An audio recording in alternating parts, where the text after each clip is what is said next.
We just want to welcome you to Bridge Family Church this morning. How is everybody today? I've got a big prize wheel. Thank you so much for those that came out yesterday. All right. I'm Pastor Dave. I'm the lead pastor here at Bridge Family Church. If this is your first time here, we want to welcome you. And we just want to say thank you again for being with us, worshiping with us. Please stop by our welcome station. You can grab a free gift, just a small way of us just showing our gratitude towards you today. And so if you are here this morning, you're a member of Bridge Family Church, you're connected to the life of our church, I want to share a few announcements with everybody today just about some of the things that are happening in the life of our church, and I want you to come out to as much as possible. This Friday night at 7 p.m. is our monthly encounter night, and so it's a time of worship and prayer, but then also we have ice cream fellowship afterward, so please be along here at 7 p.m. We have worship and prayer till 8 p.m. It's a great intimate time together. And then again, we enjoy some ice cream fellowship afterward. There are two sign-up sheets. You can start passing those around. I'm not sure where they are. There's two things that you can sign up for. The first one is Tuesday, August 27th at 6:30. It's going to be a meal and fun together as a church family, so games night together. So you can sign up. That way we make sure that we have enough food for everyone. That's Tuesday, August 27th. And then also on Saturday, October 10th. We know it's several weeks away, but we're going to a family farm day. So a church day away out to Cooper Farm. And so we're hiring a coach that can hold 51 people. And so it's going to be 10 pounds a person. If you're under 3, you're free. If you're a little kid under 3, you're free. But if you're a big kid over 65, then you're also free. And so the space is limited, so we want to make sure that you sign up early. And then again, we leave at the church. We leave here at 10 a.m., and then we leave the farm around 3 p.m. It's a great day. They have fruit that you can pick, a pumpkin patch, a corn maze. They have go-karts out there. It's just actually a great cafe. It's just a lot of fun. So it's Saturday, October 10th, and because we're paying to hire the bus, we want to give everyone enough time to mark those calendars and make sure that you can make it and sign up on that sheet over the next several weeks. All right, I'm going to have all my kids between 5 and 11 come on up, and you can stand right here. All right.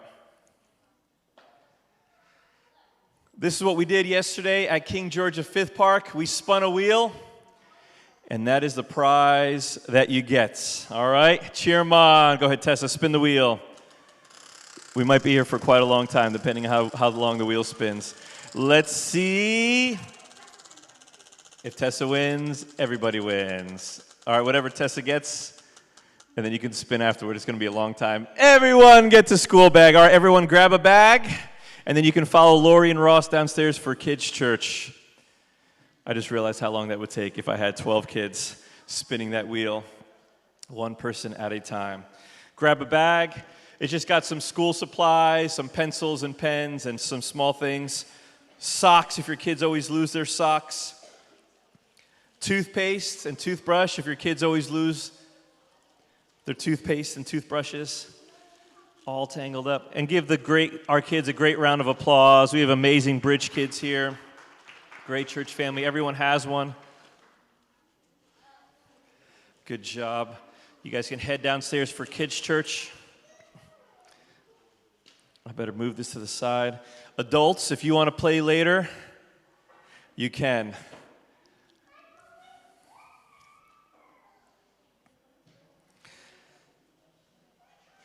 So each week at Bridge Family Church, we take an offering, and so we're grateful so much for your generosity. And I want to remind you that we don't give to pay the bills, or we don't give to a vision offering or for outreaches. We want to be a church that gives in obedience to God, and we want to be a church that gives joyfully, a church that gives without feeling coerced, but something that we choose to do. And in our 12 years that we've been formed as a church, God has always provided everything that we needed, and we wanted to continue to give to the Lord. And you can give through the bank details that are on the screen. We have a card machine that's in the back, a QR code that you can scan, or we have white offering baskets that are scattered throughout the room. This morning, we are in our third week of our series called Faithful. Can you say that with me? Say faithful. Say it nice and loud. Say faithful. And so this series is put together to encourage us, to strengthen us, and to help us to be people of faith. When we get to the end of our lives here on earth, we want to be people that Jesus would welcome us into heaven with a big hug, and we would hear the words that he says in Matthew 25. He says, "Well done, good and faithful servant." He doesn't say good and generous servant. He doesn't say good and perfect attendance at church servant. He didn't say good and healthiest. He says, "Well done, good and faithful servant." So what does it mean if you're described as someone who's good and faithful? What does that mean? Here's a definition. Someone who's described as someone that is faithful is someone that's reliable, someone that's trustworthy, a person that keeps his or her promises, and that they are loyal. That's what somebody who's faithful is. Let me ask you this question. Do you remember the first time your parents let you stay home alone? Or one of those first times. You remember that? I want you to think back to that age. Maybe you're 12, 13, 14, maybe you're 21. I don't know. Whatever age you are, think about the responsibility that your parents were leaving you. Maybe you were in charge of your siblings. They were saying, listen, for the next half hour, for the next 4 hours, whenever I'm gone, I'm leaving you and I'm trusting you that you're going to be reliable, that you're not going to burn the house down, that you're not going to beat up or tie your brother and sister up in the cupboard till I get home. The house is going to be completely safe until I get home. When you can do that, that means somebody who's faithful. If you have kids in that age bracket right now, maybe 12 to 15-year-old, do you see your kids as people that are reliable, trustworthy, and can you leave them home by themselves? I think about my kids, and I'm like, I don't know if I would trust my kids to be alone by themselves for a long period of time, feeling like I would come back and everything would be neat and safe. That's what happens, though, when we put our faith in Jesus. When we become a follower of Christ, God trusts us with the greatest mission, and he gives us one of the greatest messages that we can share, and he wants his followers, his disciples, to be faithful in sharing that message and telling other people about him. So whether we live 20 years or we live to 100 years old, when this life is over, again, we want to hear those words, "Well done, good and faithful servant." You were reliable, you were trustworthy with what he gave us, and we did the best that we could with our time here on earth. That's the faithful life that I want us as a church to live. And throughout this series, we're going to be reading through Hebrews chapter 11, and we're looking at the faithful life of each of these people that are mentioned. So let's read together Hebrews 11, and we're going to be starting on verse 1. Hebrews 11, 1 through 7 says this: "Faith shows us the reality of what we hope for, it's the evidence of things we cannot see. Through their faith, the people in days of old earned a good reputation. By faith, we understand that the entire universe was formed at God's command, that what we now see did not come from anything that can be seen. It was by faith that Abel brought a more acceptable offering to God than Cain did. Abel's offering gave evidence that he was a righteous man, and God showed his approval of his gifts. Although Abel is long dead, he still speaks to us by his great example of faith. It was by faith that Enoch was taken up to heaven without dying. He disappeared because God took him. For before he was taken up, he was a person known as a person who pleased God. And it is impossible to please God without faith. Anyone who wants to come to him must believe that God exists and that he rewards those who sincerely seek him.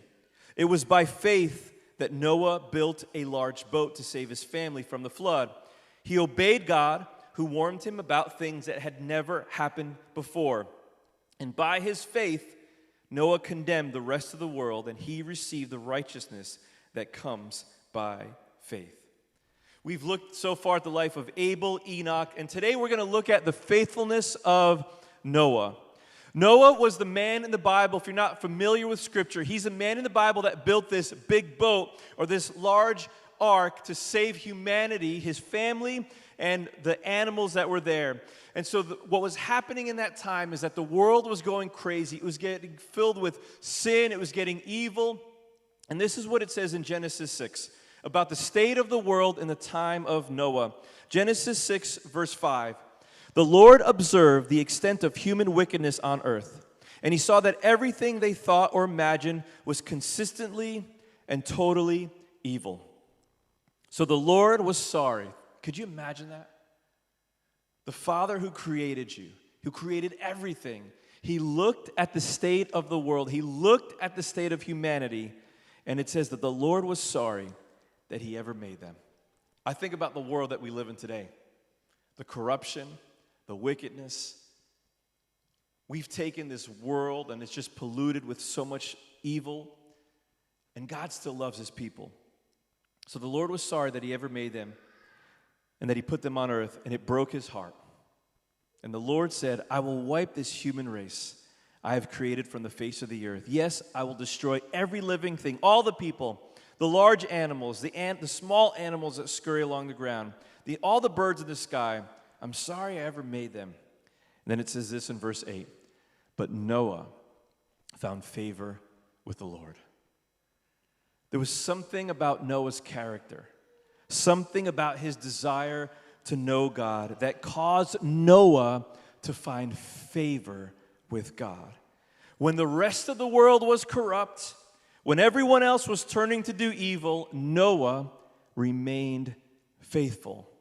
So God trusted Noah to build the ark, a huge boat that would carry 2 of every kind of animal and his family. And through Noah's family, the entire world would be repopulated.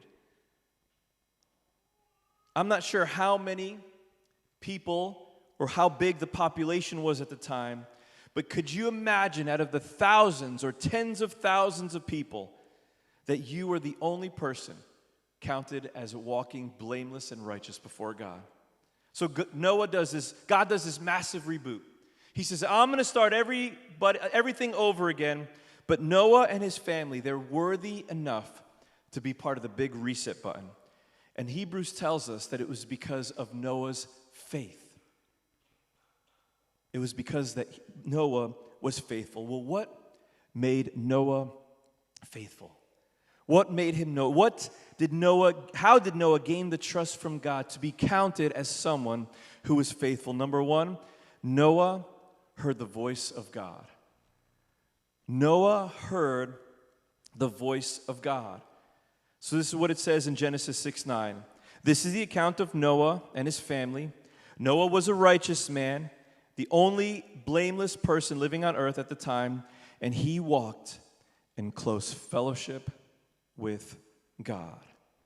Noah walked in close fellowship with God. How and why did Noah hear the voice of God? Because he knew the voice of God.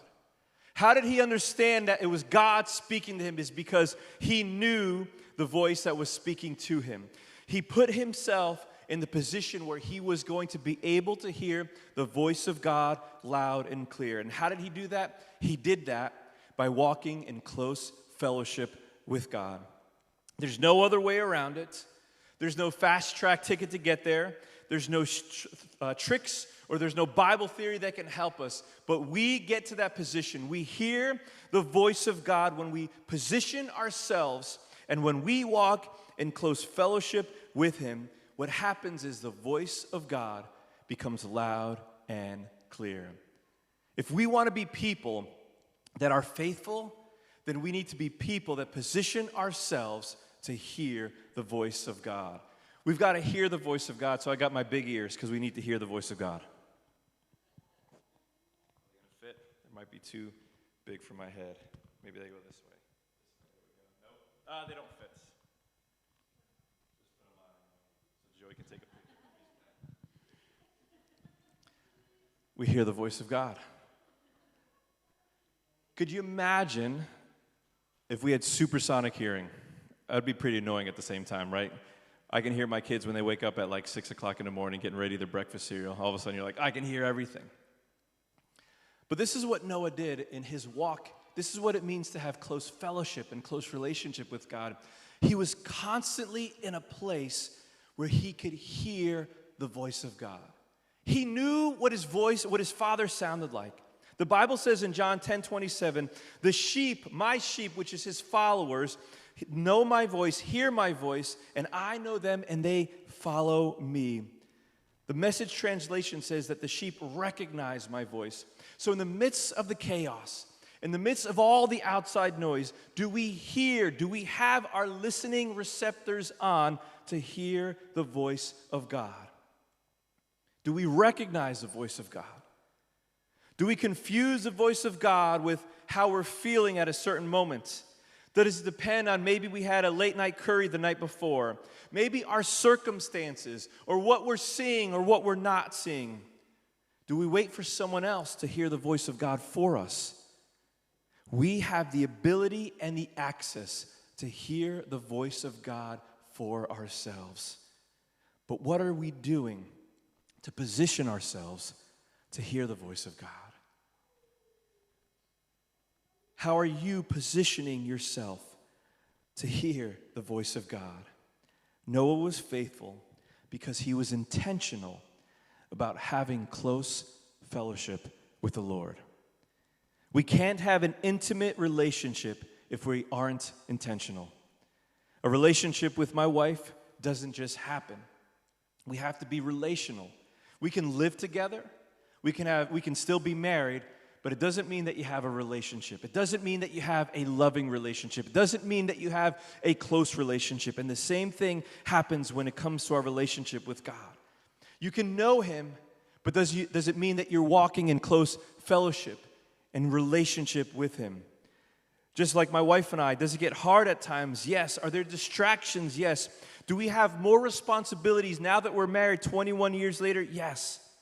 But if Julie and I want to have that intimate relationship, then we have to be intentional and nurture that relationship.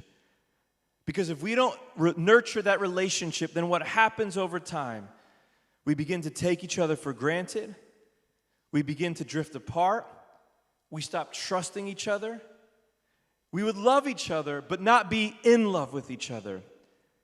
But where there's intentionality, there's intimacy. There's passion, there's desire, there's love.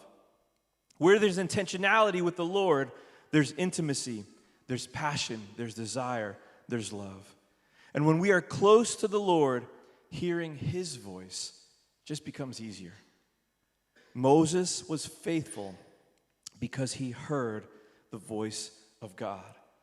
Number 2, Moses was faithful because he trusted the voice of God. Moses was faithful because he trusted the voice of God. Genesis 6:13-17. So God said to Noah, I have decided to destroy all living creatures, for they have filled the earth with violence. So this is God talking to Noah. Yes, I will wipe them all out along with all the earth. So he says this, build a large boat from cypress wood, waterproof it with tar inside and out. Then construct decks and stalls throughout its interior. Make the boat 450 feet long, 75 feet wide, 45 feet high, and leave an 18-inch opening below the roof all the way around the boat. Put the door on the side of the building, 3 decks inside the boat, lower, middle, and upper. And look, I'm about to cover the earth with a flood that will destroy every living thing that breathes. Everything on earth will die. Noah's in this close relationship with God, and he hears the voice of God. So one day he's walking and he's talking, he's listening to God, and God says to him, and he trusts him with this big message. He says, Noah, right now the whole earth is corrupt. It's full of sin and evil, and I'm going to destroy everything except your family.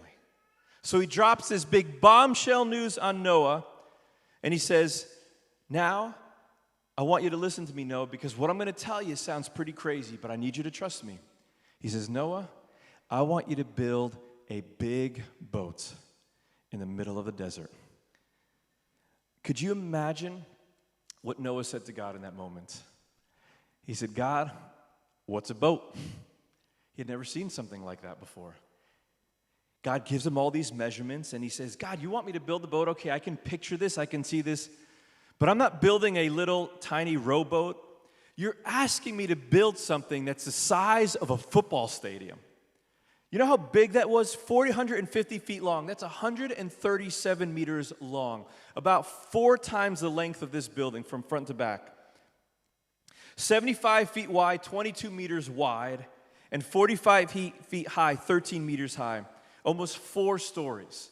So Noah and his 3 sons have this responsibility to build this boat. God says, listen, I'm going to flood the earth in verse 17. I'm going to destroy everything, and I want you to build this massive boat. And I want you to put 2 of every kind of animal on the boat. So he has this close relationship with God. He listens to God's voice. And he's like, what in the world are you asking me to do, God? You want me to build a boat? Did I hear what you're saying correctly? And I'm sure there must have been some back and forth. All right, God, tell me. I've never seen a boat. Give me, where do I get the wood? How do I do all this? I'm sure there had to have been some conversation, dialogue that we don't see. And at the end of it, God says to Noah, Noah, I just want you to trust me.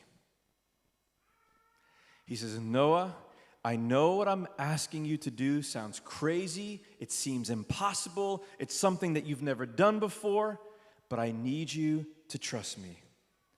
Noah had never seen rain before. They didn't know what a flood was going to look like. And now to build this boat in the middle of a field seemed ridiculous, but Noah did it because he trusted God. Noah couldn't see what God saw, but he still trusted God. There were so many things wrong that he had to figure out. So many things were going to be difficult, and so many things that didn't make sense, but yet Noah still trusted the voice of God. Why? Because Noah had a relationship with God, so he trusted God. So why was Noah counted as faithful? Because he trusted what the voice of God was telling him to do. He knew that God would do what he said. He knew that God was going to keep his word, but he also knew that God could be trusted. It didn't mean it wasn't hard. It didn't mean it wasn't crazy or seem impossible. But at the heart of it, Noah put his complete faith and trust in God. Let me ask you this question. Would you quit your job if God asked you to? Would you stop taking a class if God asked you to, and your parents? Would you change a job or end a relationship? Would you go on a mission trip? Would you move to another country?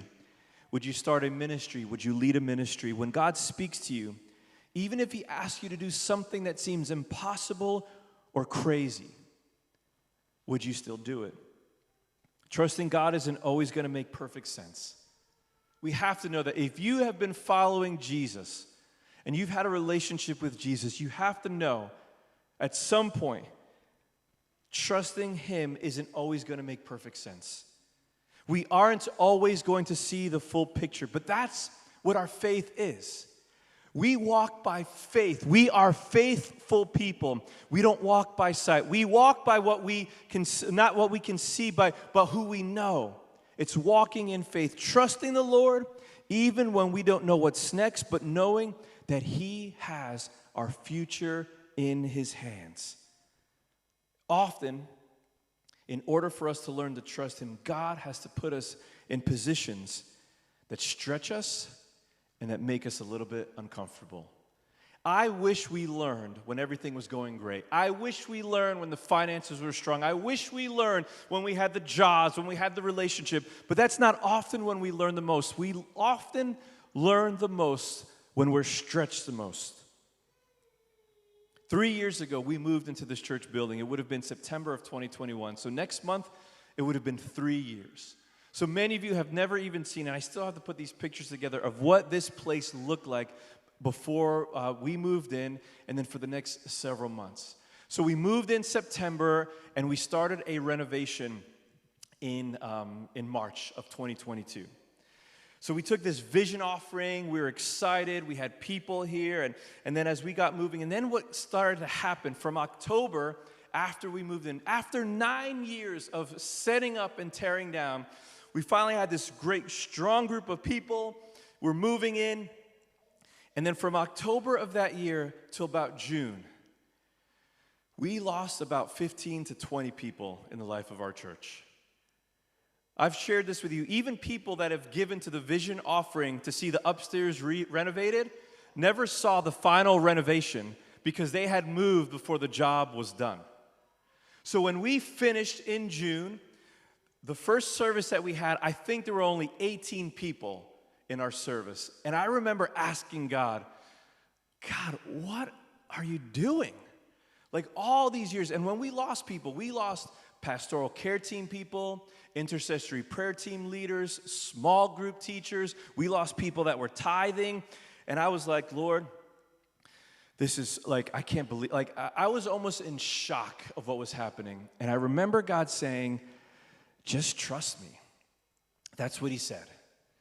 And then I was dropping my kids off at school one day, and we had just dropped off a missions team because I was still in the big van. So after 7-8 days of being with 9 people, we're reaching out to the city. I'm tired, I'm exhausted, I'm fried. This was at the end of April.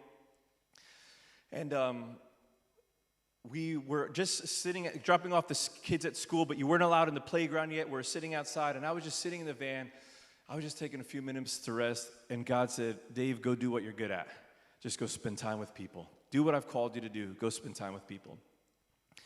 And so I went to the playground. I said, all right, God. So I'm trying to be chatty with parents. And then I talked to Virginia. Do you remember that, Virginia? Yes, I talked to Virginia. And I started talking with her. We talking, and I can't remember the exact conversation, but I invited her to church. And she said she was going to her church. And I said, listen, I don't ever want to take anybody from any other church, but I'm desperate. You need to come to Bridge Family Church. No, I'm just kidding. I didn't say that. And then Virginia came. And they brought like 5 families from like Hong Kong, like in May. So then we were in our house. And then from like 18 people, all of a sudden we had like 40 people and like 10 kids. And then we moved into the building. And then the Aldridges came. And then so many families. Again, a month later, the Wongs came and Agnes came. And then it's been like just growing. And all of a sudden we had like Christmas time of 2022. We had like 70 people at our Christmas service. 6 months before that, I was like, God, what are you doing? I didn't know. And when you lose a lot of people, and when I look at the finances, and I'm like, how now are we going to pay for the rents? I didn't know how it was going to work out. But I knew that God just kept saying, trust me. That's all he kept telling me, trust me. Just trust me. Trust me, trust me, trust me. It wasn't easy, but I did. I've learned it. And over the years, now look at us, 3 years later, God has just blessed us. And God has sent us families and students and Esther back there. I remember Esther came, and I didn't even preach for like 5 weeks after Esther came. I said, please. And you know, when you get some like that age, you're like, please like our church because you're awesome. And she did, and she brought her sister. And it's just been so great over the years what God has done. But it's not what I saw in March, April of 2022, but it's what God knew. See, if we don't trust his voice, then when it gets hard, you're going to quit. If we don't trust his voice when he asks us to do something, we won't do it because in our brain, we don't see the end result. But he doesn't want us to know everything. He wants us to trust him. He wants us to trust the voice of the Lord.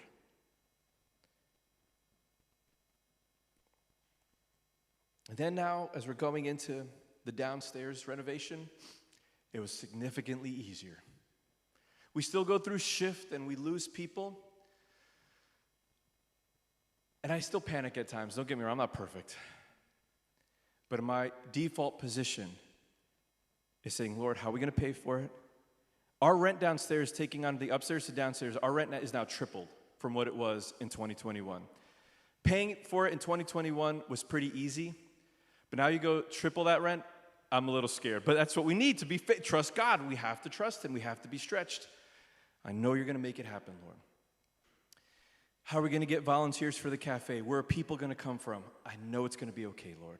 So my default position with what's been happening all downstairs is just trusting him, believing that he's going to bring it all together. Now, I want you to know, it doesn't mean that I'm not working hard and trying to raise money. We're doing what I need to do.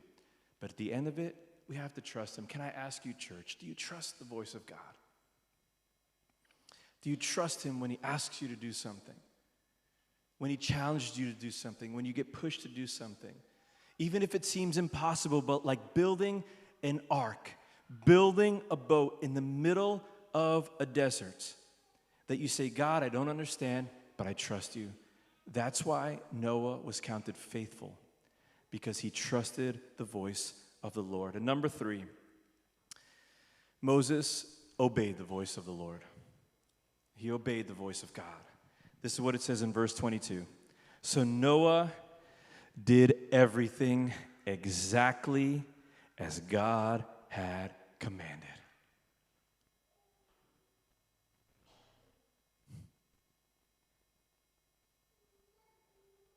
It wasn't easy.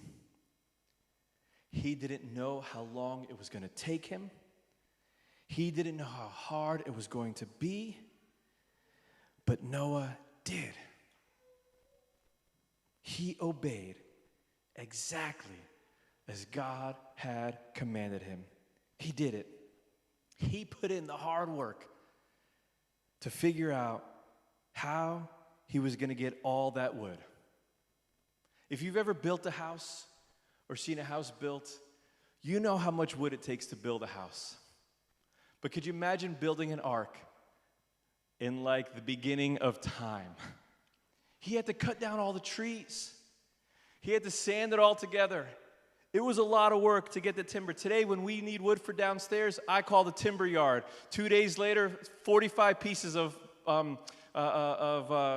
are here. Plywood's downstairs waiting for us to nail to the ground. That's how easy it is, but it didn't happen like that. Moses cut it down, him and his 3 sons.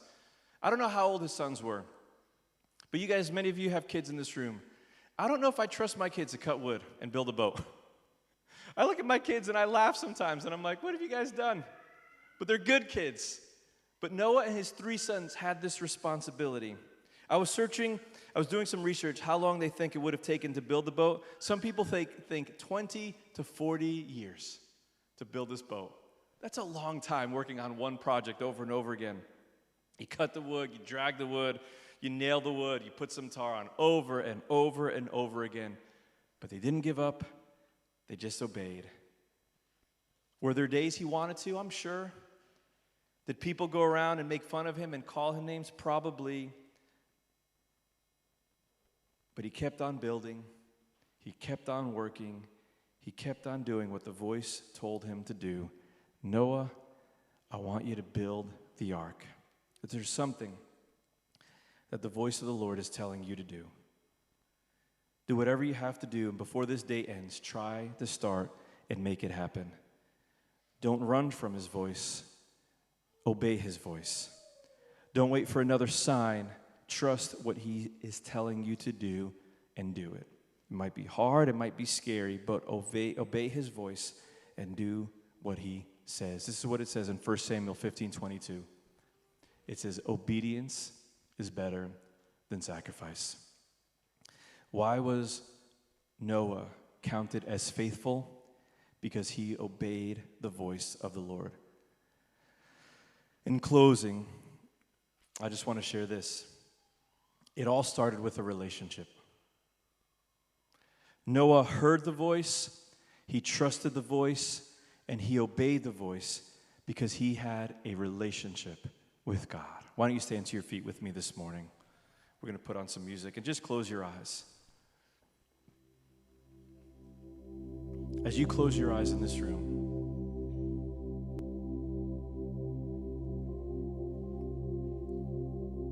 if you have come to Bridge Family Church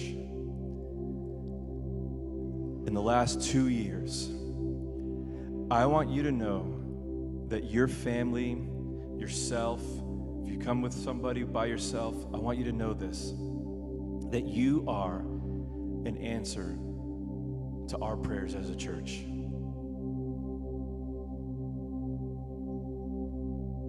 You've come in and maybe you're looking for a church family. But when God told me to trust Him, and you walk through those doors, your family has been an answer to prayers.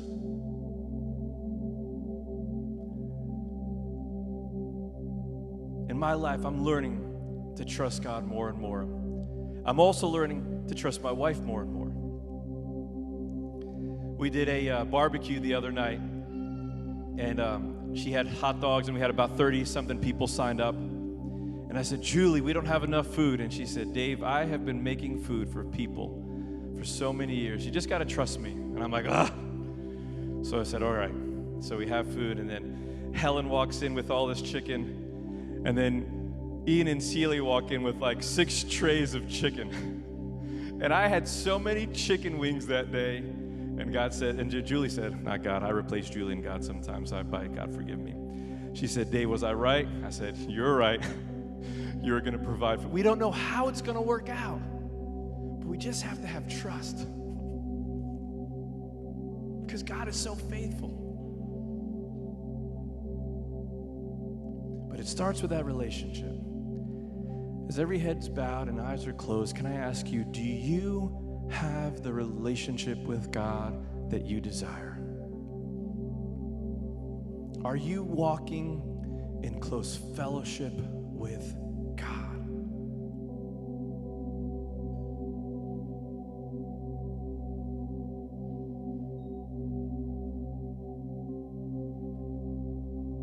What's stopping us? What's stopping me? What's stopping you? Because whatever it is not worth it. The things here in this life are just temporary. But a relationship with God is eternal, and that's forever. So we do the things on earth that we have to do, but we focus, we put our energy, our heart into deepening that relationship with our Creator. If you're here this morning and that's just your prayer, you don't even have to raise your hand this morning, because it's not between me and you. It's between you and God. Where's my relationship with you, Lord? And if I'm not where I need to be, help me to get there. Lord, just begin to show us as a church those things that distract us, that pull us away.